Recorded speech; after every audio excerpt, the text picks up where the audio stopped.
नमस्कार दोस्तों, MPN academy के इस यूट्यूब चैनल पर आप सभी का हार्दिक अभिनंदन है। प्रस्तुत है weekly current affairs test series. दोस्तों, इस वीडियो में हम लोग 16 से लेकर 23 अक्टूबर 2021 तक के समसामयिक घटनाक्रम पर आधारित 30 महत्वपूर्ण मल्टीपल चॉइस क्वेश्चंस को हिंदी और इंग्लिश दोनों भाषाओं में व्याख्या के साथ हल करेंगे। पहला प्रश्न है, मर्सर सीएफए वैश्विक पेंशन सूचकांक 2021 में शीर्ष स्थान किस देश ने हासिल किया है? Which country has topped the Mercer CFA global pension index 2021? The right answer is option number A, Iceland. प्रमुख वैश्विक management consulting firm Mercer consulting द्वारा किए गए इस वार्षिक सर्वेक्षण का उद्देश्य प्रत्येक सेवानिवृत्ति आय प्रणाली को बेंचमार्क करना है। इसके लिए 50 से ज़्यादा संकेतकों का प्रयोग किया गया। इस साल 4 नए देशों को शामिल किया गया, आइसलैंड, ताइवान, संयुक्त अरब अमीरात और उरुग्वे, और पहली बार ही शामिल किया गया और टॉप पे रहा आइसलैंड। भारत की रैंक देखेंगे तो भारत की रैंक रही है 40वां और स्कोर रहा है 43.3। माउंट एसो जो हाल ही में चर्चा में रहा है, किस देश का सबसे बड़ा सक्रिय ज्वालामुखी है? माउंट एसो which is in the news is the largest active volcano of which country? The right answer is option number B, ये जापान का है। 20 अक्टूबर को जापान के कुमामोटो प्रांत में स्थित माउंट एसो ज्वालामुखी में विस्फोट हुआ। यह ज्वालामुखी जापान के मुख्य दक्षिणी द्वीप क्यूशू पर स्थित है। माउंट एसो का निकटतम आबादी वाला शहर एसो है, जिसकी आबादी लगभग 26,500 है। माउंट एसो में इससे पूर्व वर्ष 2019 में एक छोटा सा विस्फोट हुआ था, जबकि बीते लगभग 90 वर्षों में जापान की सबसे भीषण ज्वालामुखी आपदा सितंबर 2014 में माउंट ओंटेक में देखने को मिली, जिसमें कुल 63 लोगों की मृत्यु हुई थी। देवड़ीगढ़ वन्यजीव अभयारण्य किस राज्य में स्थित है? In which state is the देवड़ीगढ़ wildlife sanctuary located? The right answer is option number B, ये उड़ीसा में है। यह बरगढ़ जिले में हीराकुंड बांध, जो कि महानदी नदी पर बनाया गया है, के निकट स्थित है। यह पूर्व और उत्तर में विशाल हीराकुंड जलाशय से घिरा है। 8 फरवरी 1985 को इसे वन्यजीव अभयारण्य घोषित किया गया था। न्यूज में क्यों है? हाल ही में उड़ीसा सरकार ने इस अभयारण्य में 4 शून्य कनेक्टिविटी गांवों से लगभग 420 परिवारों को रिलोकेट किया है, यानी दूसरे जगह पर शिफ्ट किया है। भारतीय रेलवे वैकल्पिक ईंधन संगठन के बाद भंग होने वाला रेलवे मंत्रालय के तहत दूसरा संगठन कौन बन गया है? Which has become the second organization under the ministry of railways to be dissolved after Indian railways organization for alternative fuels? The right answer is option number D, ये बना है Indian railway station development corporation, यानी भारतीय railway station विकास निगम। यह संस्था 12 अप्रैल 2012 को company अधिनियम 1956 के तहत भारतीय रेलवे में शामिल किया गया था। इसमें इरकॉन और रेल भूमि विकास प्राधिकरण की इक्विटी हिस्सेदारी 50-50 के अनुपात में है। इसका मुख्य उद्देश्य विश्व स्तरीय रेलवे स्टेशनों के निर्माण की परिकल्पना प्रस्तुत करना है, ताकि उपयोगकर्ताओं की सुविधा के अनुसार टिकाऊ प्रौद्योगिकी को लागू किया जा सके। और इसी संगठन ने आनंद विहार टर्मिनल, चंडीगढ़, ग्वालियर, हबीबगंज समेत कई बड़े स्टेशनों को निजी हाथों यानी प्राइवेट हैंड्स में सौंपने के लिए टेंडर निकाली हुई थी। ये डिसॉल्व क्यों हुआ है? क्योंकि वित्त मंत्रालय की एक रिपोर्ट आई है, जिसमें सिफारिश की गई है कि सरकार निकायों को बंद करके या विभिन्न मंत्रालयों के तहत कई संगठनों का विलय करके इसके प्रोडक्टिविटी में सुधार ला सकता है। अंडमान और निकोबार द्वीप समूह में स्थित द्वीप शिखर माउंट हैरियट का नाम बदलकर क्या कर दिया गया है? Mount Harriet an island peak in Andaman and Nicobar island is renamed as? The right answer is option number C, इसका नाम रखा गया है माउंट मणिपुर। इस संबंध में घोषणा करते हुए गृह मंत्री अमित शाह ने कहा कि मणिपुर ने वर्ष 1857 की क्रांति के दौरान और वर्ष 1891 में पूर्वोत्तर में अंग्रेजों का विरोध करने में महत्वपूर्ण भूमिका निभाई थी। यह एकमात्र ऐसा राज्य था जिसने अपना संविधान लागू किया था। मणिपुर युद्ध के नायक युवराज टिकेंद्र जीत और जनरल थंगल को इम्फाल में सार्वजनिक रूप से फांसी दी गई थी। माउंट हैरियट, जो कि अब माउंट मणिपुर बन गया है, अंडमान और निकोबार द्वीप समूह की तीसरी सबसे ऊंची द्वीप चोटी है।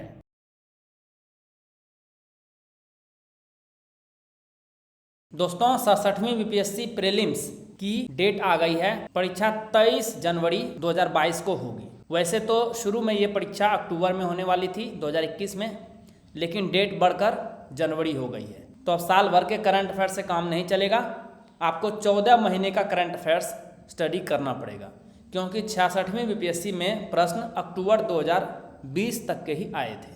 तो नवंबर 2020 से लेकर के दिसंबर 2021 तक के इन 14 महीनों के करंट अफेयर्स को आप मात्र 17.5 घंटे में रिवाइज कर सकते हैं। It takes hardly 17.5 hours to complete 14 months of current affairs. कैसे ऐसे करेंगे? देखिए, वीकली करंट अफेयर्स की टेस्ट सीरीज आती है एमपीएन एकेडमी के यूट्यूब चैनल पर, नेशनल और इंटरनेशनल वर्जन का। इसमें 60 पीडीएफ आपको मिलेंगे।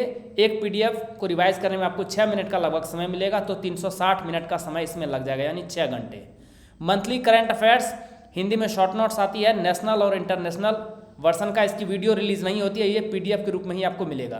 तो कुल 14 महीने का 14 पीडीएफ मिलेगा। 25 मिनट एक पीडीएफ को रिवाइज करने में समय लगेगा, तो 350 मिनट इसमें लग गए। और बिहार का मंथली करंट अफेयर्स, इसमें कुल 17 पीडीएफ आपको मिलेंगे।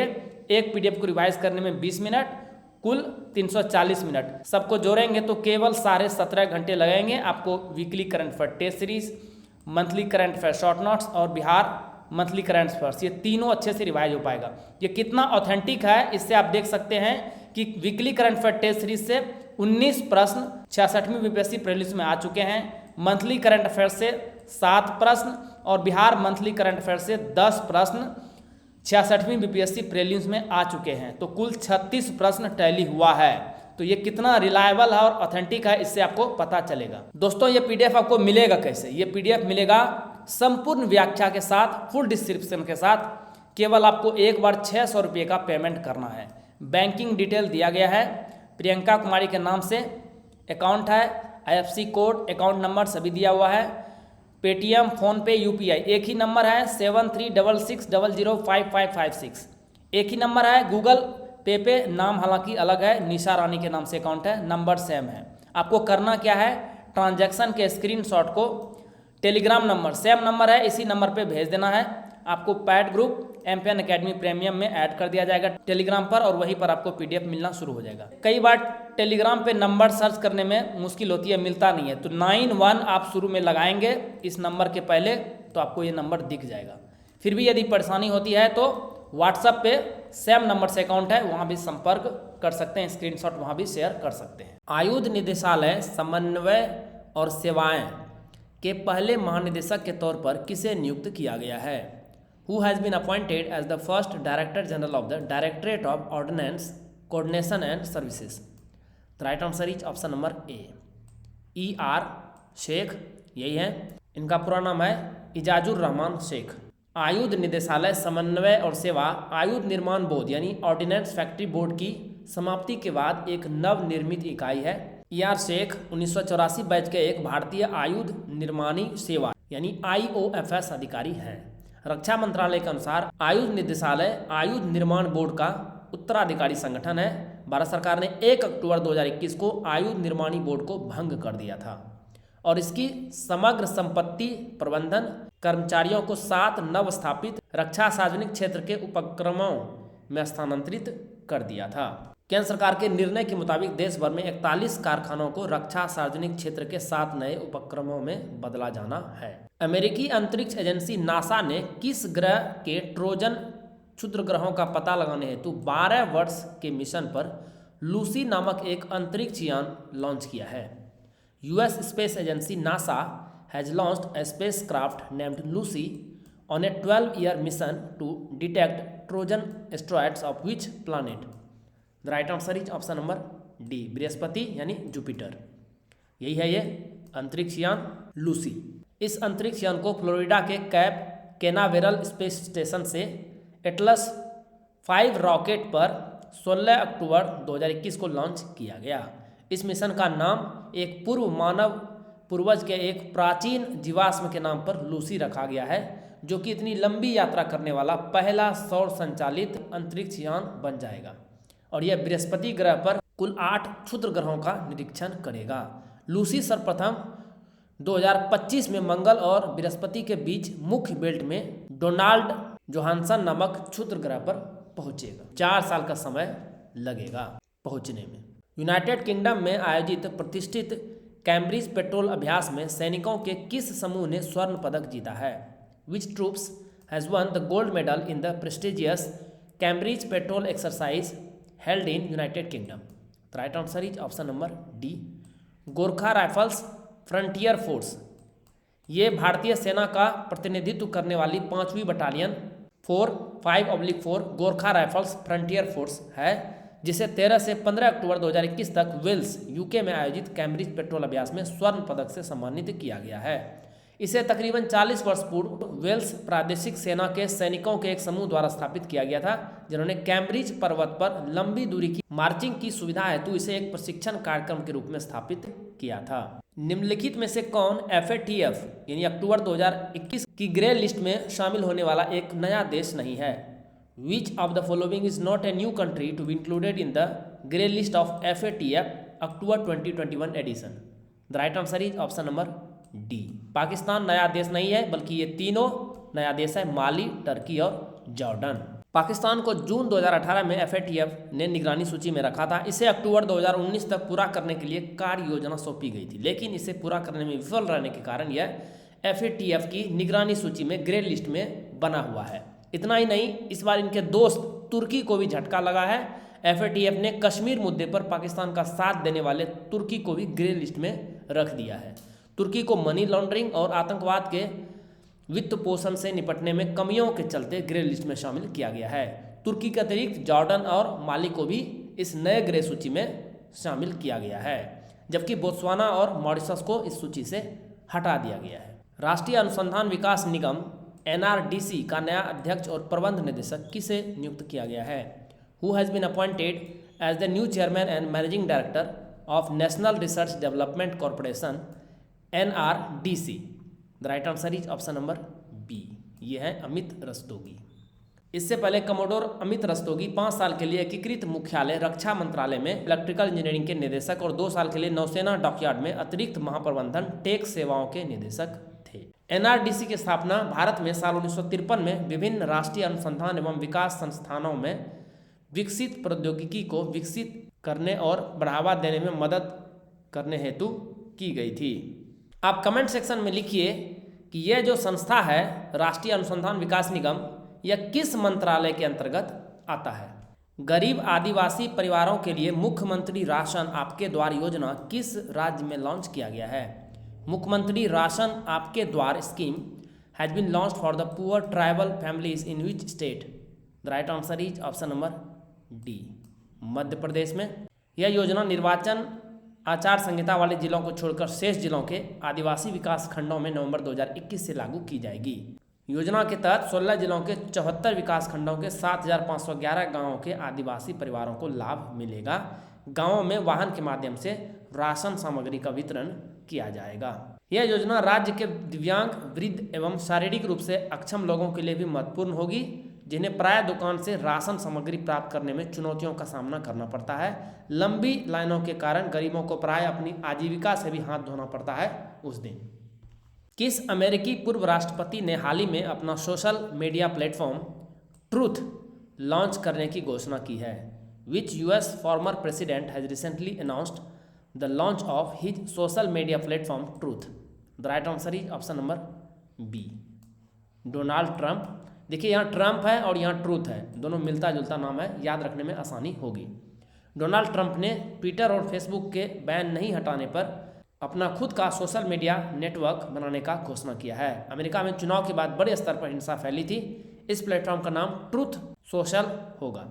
इसका मालिकाना हक Trump media and technology group के पास होगा। सारे फीचर ट्विटर की तरह ही होंगे। जिस तरह से यूजर ट्विटर्स पर अपने वीडियो, फोटो वगैरह शेयर करते हैं, उसी प्रकार से ट्रूथ सोशल पर भी कर सकेंगे। इसके अतिरिक्त ये group video on demand service भी शुरू करने पर विचार कर रहा है। भारत ने कितने दिनों में 100 करोड़ कोविड-19 टीकाकरण के आंकड़े को पार किया है? In how many days did India cross 100 crore covid vaccination figures? The right answer is option number D, कुल दिन लगे हैं 279। और इस प्रकार से ये देखिए प्रत्येक 10 करोड़ का फिगर है। पहला 10 करोड़ 85 दिन लगा था और अंतिम 10 करोड़ 19 दिन लगा। भारत में टीकाकरण का आंकड़ा 21 अक्टूबर 2021 को 100 करोड़ पार कर गया। दुनिया में अब तक सिर्फ चीन ने ही 100 करोड़ से ज़्यादा टीका लगाया है। भारत में 16 जनवरी 2021 को वैक्सीनेशन शुरू हुआ था। उस समय स्वास्थ्य कर्मियों और फ्रंटलाइन वॉरियर्स को वैक्सीन दी गई थी। इसके बाद 1 मार्च से वैक्सीन का दूसरा चरण शुरू हुआ। इसमें 60 साल से ऊपर वाले और किसी न किसी गंभीर बीमारी से जूझ रहे 45 साल से अधिक उम्र के लोगों को वैक्सीन दी गई। 1 अप्रैल से देश में 45 साल से ऊपर के सभी लोगों को वैक्सीन दी जाने लगी और भारत में 1 मई 2021 को 18 साल से ऊपर के सभी लोगों को वैक्सीन दिए जाने का घोषणा किया गया था। भारत में 100 करोड़ टीकाकरण के लक्ष्य को पूरा करने में कौन सा राज्य शीर्ष 5 राज्यों में शामिल नहीं है? विच state is not among the top 5 states in meeting the target of 100 crore vaccination in India? The right answer is option number A. Bihar top 5 में नहीं है, बाकी ये तीनों है। तो नंबर 1 पे रहा है उत्तर प्रदेश 12 करोड़ 21 लाख के साथ। सेकेंड नंबर पे महाराष्ट्र, थर्ड नंबर पे पश्चिम बंगाल, फोर्थ पे गुजरात और फिफ्थ पे है मध्य प्रदेश। आप कमेंट सेक्शन में लिख के बताइए कि जनगणना 2011 यानी सेंसस 2011 के अनुसार जनसंख्या के दृष्टिकोण से बिहार पूरे भारत में राज्यों में कितने नंबर पर रैंक करता है, जहां पर सबसे ज्यादा जनसंख्या है। भारत में रूसी फिल्म महोत्सव का एम्बेसडर किसे नियुक्त किया गया है? Who has been appointed as the ambassador of Russian Film Festival in India? The right answer is option number A. Imtiaz Ali. महोत्सव के तहत 16 अक्टूबर से 27 नवंबर 2021 तक डिज्नी हॉटस्टार पर भारतीय दर्शकों के लिए विभिन्न शैलियों की 10 मशहूर रूसी फिल्में प्रदर्शित की जा रही हैं। लव आजकल, जब वी मेट, रॉकस्टार और तमाशा जैसी फिल्मों के लिए जाने वाले फिल्मकार और निर्माता निर्देशक इम्तियाज अली ने कहा कि रूस और भारत के सांस्कृतिक संबंध हैं जो बहुत पुराने हैं। राज कपूर और मिथुन चक्रवर्ती जैसे फिल्मी सितारे रूस में बहुत लोकप्रिय रहे हैं। साथ ही रूसी संगीत और सिनेमा भारत में लोकप्रिय संस्कृति का हिस्सा रहे हैं। गांवों और शहरों के लाल लकीर के भीतर घरों में रहने वाले लोगों को मालिकाना अधिकार देने के लिए मेरा घर मेरे द्वार योजना की घोषणा किस राज्य सरकार द्वारा की गई है? Which state government has launched मेरा घर मेरे नाम scheme to give ownership rights to people living in houses within the लाल लकीर of villages and cities? The right answer is option number A. Punjab. लाल लकीर से तात्पर्य उस भूमि से है जो गांव की बस्ती का हिस्सा है। ऐसी भूमि का उपयोग केवल गैर कृषि उद्देश्यों के लिए किया जाता है।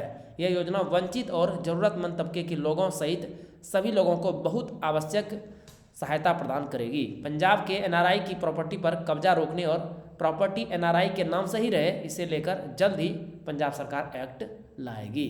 लाल लकीर के अंदर रजिस्ट्री नहीं होती है और इसी के मद्देनजर सीएम चरणजीत सिंह चन्नी मेरा घर मेरे द्वार स्कीम लेकर आए हैं। बर्लिन अंतर्राष्ट्रीय फिल्म महोत्सव 2022 के लिए अंतर्राष्ट्रीय जूरी के अध्यक्ष के रूप में किसे घोषित किया गया है? Who has been announced as the president of the international jury for the Berlin International Film Festival 2022? The right answer is option number D. M. Night Shyamalan। Berlin film महोत्सव के 72वें संस्करण का आयोजन 10 से 20 फरवरी को होगा और ये ऑनलाइन नहीं होगा बल्कि फिजिकल होगा जैसे पहले होता था। महोत्सव के अध्यक्ष के तौर पर भारतवंशी अमेरिकी फिल्मकार एम नाइट श्यामलन के नाम की घोषणा हुई है। श्यामलन हॉलीवुड में एक जाना पहचाना नाम है। इन्होंने the sixth sense, unbreakable, the village, science, split और हालिया ओल्ड जैसी फिल्मों का निर्माण किया है। कुशीनगर, जहां प्रधानमंत्री नरेंद्र मोदी ने एक अंतर्राष्ट्रीय हवाई अड्डे का उद्घाटन किया है, गौतम बुद्ध के जीवन के किस घटनाक्रम से जुड़ा हुआ है? Kushinagar, where PM Narendra Modi inaugurated an international airport, is associated with which event in the life of Gautam Buddha? The right answer is option number B, Mahaparinirvana. प्रधानमंत्री नरेंद्र मोदी ने 20 अक्टूबर 2021 को बौद्ध तीर्थस्थलों को दुनिया भर से जोड़ने की कोशिश के तहत उत्तर प्रदेश में बनाए गए कुशीनगर अंतर्राष्ट्रीय हवाई अड्डे का उद्घाटन किया। यह उत्तर प्रदेश का तीसरा अंतर्राष्ट्रीय एयरपोर्ट होगा। इस एयरपोर्ट पर पहली फ्लाइट श्रीलंका के कोलंबो से पहुंच चुकी है। महापरिनिर्वाण से तात्पर्य यही वो घटना था जहां पर गौतम बुद्ध ने अपने शरीर का त्याग किया था।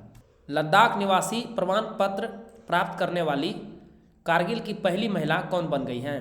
Who has become the first Kargil woman to get the Ladakh resident certificate? The right answer is option number A. इनका नाम है फातिमा बानो। लद्दाख निवासी प्रमाण पत्र आदेश 2021 के अनुसार कोई भी व्यक्ति जिसके पास लेह और कारगिल में सक्षम पदाधिकारी द्वारा जारी किया गया स्थायी निवासी प्रमाण पत्र यानी पीआरसी है या सक्षम प्राधिकारी द्वारा पीआरसी जारी करने के पात्र व्यक्तियों की श्रेणी से संबंधित हो तो वे निवासी प्रमाण पत्र प्राप्त करने के हकदार होंगे। कारगिल के अतिरिक्त उपायुक्त एडीसी शेरिंग मोटुप ने केंद्र शासित प्रदेश लद्दाख के चोस्केरो गांव की रहने वाली फातिमा बानो को यह प्रमाण पत्र जारी किया है। हाल ही में चर्चा में रहा इडुक्की बांध किस राज्य में स्थित है? Idukki dam which was in the news recently is located in which state? The right answer is option number ए, ये केरल में है। केरल में लगातार हो रही बारिश के चलते राज्य सरकार ने 11 बांधों को लेकर रेड अलर्ट जारी किया है। केरल में पेरियार नदी पर बने इडुक्की बांध के शटर 19 अक्टूबर को राज्य में भारी वर्षा के कारण हुई संरचना पर दबाव कम करने के प्रयासों के बीच खोल दिए गए। भारत की पुरुष क्रिकेट टीम के नए मुख्य कोच के रूप में किसे नियुक्त किया गया है?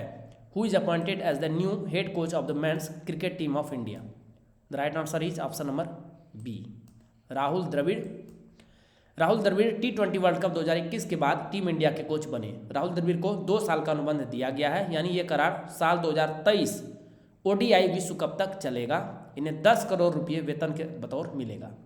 इन्हें पिछले महीने ही नेशनल क्रिकेट अकादमी प्रमुख के रूप में फिर से नियुक्त किया गया था। रवि शास्त्री इस साल के T20 विश्व कप 2021 के बाद टीम इंडिया के कोच पद से हट गए हैं।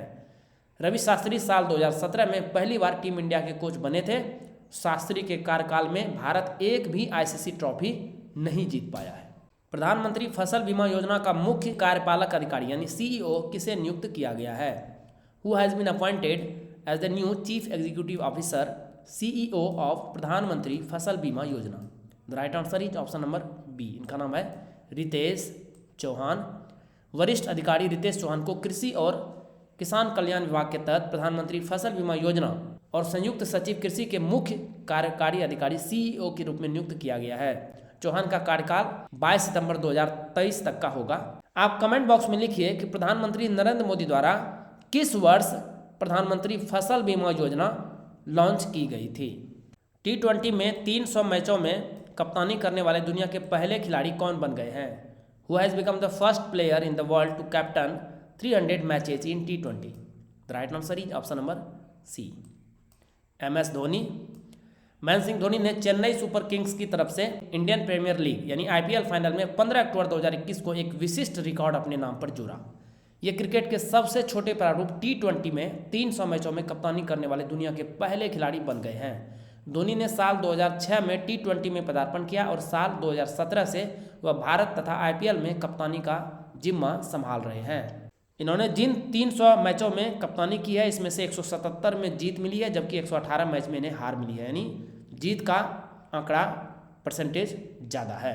सेकेंड नंबर पे देखेंगे ओवरऑल वर्ल्ड में तो डैरेन समी है। थर्ड नंबर पे है विराट कोहली। चेन्नई सुपर किंग्स ने किस टीम को हराकर इंडियन प्रीमियर लीग IPL 2021 का खिताब जीत लिया है? Chennai super kings defeated which team to win the Indian premier league IPL 2021 title? The right answer is option number C, Kolkata knight riders को हराया। दुबई में खेले गए फाइनल मुकाबले में चेन्नई ने कोलकाता को 27 रनों से हराया। चेन्नई ने टॉस हारकर पहले बल्लेबाजी करते हुए 20 ओवरों में 3 विकेट पर 192 रन बनाए। जवाब में कोलकाता की टीम 9 विकेट पर 165 रन ही बना पाई। इस टीम के साथ धोनी की टीम चेन्नई सुपर किंग्स ने चौथा IPL खिताब अपने नाम किया। चेन्नई ने इससे पहले साल 2010, साल 2011 और साल 2018 में IPL अपने नाम किया था। ध्यान में रखिएगा कि IPL की सबसे सक्सेसफुल टीम है मुंबई इंडियंस, जिसने सबसे ज़्यादा बार ट्रॉफी जीती है। किस संग्रहालय द्वारा आकाशीय सितारों की दुनिया का सबसे पुराना नक्शा नेब्रा स्काई डिस्क प्रदर्शित किए जाने की घोषणा की गई है? Which museum has announced to display the world's oldest map of celestial stars Nebra sky disc? The right answer is option number A, British संग्रहालय द ब्रिटिश म्यूजियम, ये लंदन में है। विशेषज्ञों के मुताबिक नेब्रा स्काई डिस्क नामक इस डिस्क नुमा नक्शे, ये जो तस्वीर में देख रहे हैं यही है, ये को लगभग 3600 वर्ष पूर्व जर्मनी में नेब्रा नामक स्थान पर 2 तलवारों, कुल्हाड़ियों, 2 सर्पिल आर्म रिंग्स और एक कांस्य छेनी के साथ दफनाया गया था। सभी की तस्वीर आप देख सकते हैं। ऐसा माना जाता है कि इन वस्तुओं को देवताओं को समर्पित करने हेतु दफनाया गया था। इस डिस्क का मूल्य लगभग $11 मिलियन है। इस नक्शे की खोज वर्ष 1999 में की गई थी। अंतर्राष्ट्रीय स्पेस स्टेशन को चुनौती देते हुए किस देश ने अंतरिक्ष में झेंझू 13 मिशन लॉन्च किया है? Which country has launched Shenzhou 13 mission in space challenging the international space station? The right answer is option number A, चीन। इस मिशन का मुख्य उद्देश्य चीनी स्पेस स्टेशन को अगले 6 महीने तक ऑपरेट करना है, साथ ही वहां पर स्पेस स्टेशन के काम को पूरा करना है। चीन ने नए मिशन के अंतर्गत झेंझू 13 अंतरिक्ष यान को 16 अक्टूबर को लॉन्ग मार्च 2 से रवाना किया। यह अंतरिक्ष यान 6 घंटे के भीतर ही अंतरिक्ष स्टेशन तियान के साथ जुड़ गया है।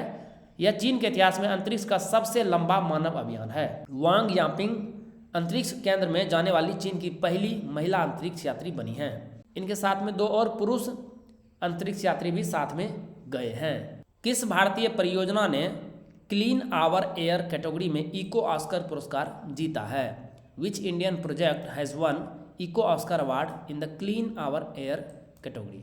The right answer is option number D, Takachar innovation. Delhi स्थित इस तकाचार इनोवेशन का नेतृत्व विद्युत मोहन कर रहे हैं। इस तकनीक को नवाचार फसल के अवशेषों को बिक्री योग्य जैव उत्पादों में बदलने के लिए इसकी सस्ती तकनीक के लिए मान्यता दी गई है, यानी स्टबल बर्निंग से संबंधित है ये।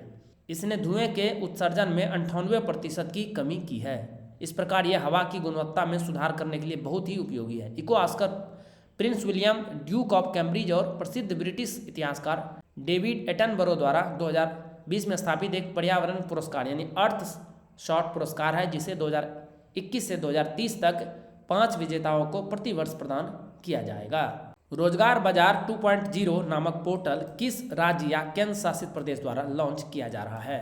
विच स्टेट और union territory government is launching a portal named रोजगार बाजार 2.0? The right answer is option number ए, दिल्ली। यह पोर्टल कृत्रिम बुद्धिमत्ता यानी आर्टिफिशियल इंटेलिजेंस AI की मदद से आपकी योग्यता और रोजगार को मैच करेगा और शहर के युवाओं को रोजगार से जुड़ी सेवाओं को प्रारंभ से अंत तक मुहैया कराएगा। दिल्ली सरकार के रोजगार विभाग ने 14 अक्टूबर को रोजगार बाजार 2.0 का पोर्टल विकसित करने के लिए निविदा यानी टेंडर जारी की है। उप मुख्यमंत्री मनीष सिसोदिया ने कहा है कि अगस्त 2020 में रोजगार बाजार 1.0 लॉन्च दिल्ली के बेरोजगार युवाओं और छोटे उद्यमियों के लिए जीवन रेखा साबित हुआ था। किस राज्य की मौसमई गुफा में जियोरिसा मौसमैंसिस नामक एक सूक्ष्म घोंघे की प्रजाति की खोज की गई है? Macroscopic snail species named Georissa mawsmaiensis has been discovered in the Mawsmai cave of which state? The right answer is option number C, Meghalaya. Georissa Terai के उष्णकटिबंधीय जंगल के साथ साथ उच्च ऊंचाई वाले सदाबहार जंगलों या कैल्शियम से भरपूर चट्टानी सतहों पर मिट्टी या भूमिगत आवासों में पाया जाता है। मौसमई गुफा मेघालय के पूर्वी खासी हिल्स जिले में चेरापूंजी सोहरा से लगभग 4 किलोमीटर की दूरी पर मौसमई के छोटे से गांव में स्थित है। घोंघे की इस प्रजाति की लंबाई 2 मिलीमीटर है। दोस्तों, एम्पियन एकेडमी के इस यूट्यूब चैनल पर प्रसारित होने वाले सारे करंट अफेयर्स को संपूर्ण व्याख्या यानी फुल डिस्क्रिप्शन के साथ आप कैसे प्राप्त कर सकते हैं, इसके बारे में तो आपको जानकारी दी गई है। इसके बारे में और विस्तृत इन्फॉर्मेशन डिस्क्रिप्शन बॉक्स में भी शेयर की जा रही है। आप इस आधे घंटे के वीडियो लेक्चर को आसानी से 5 से 6 मिनट में रिवाइज कर पाएंगे, जिससे आपका बहुत सारा समय बचेगा, जिसे आप स्टैटिक पोर्शन पर लगा सकते हैं। This is very very important. चलिए अंतिम प्रश्न को देखते हैं।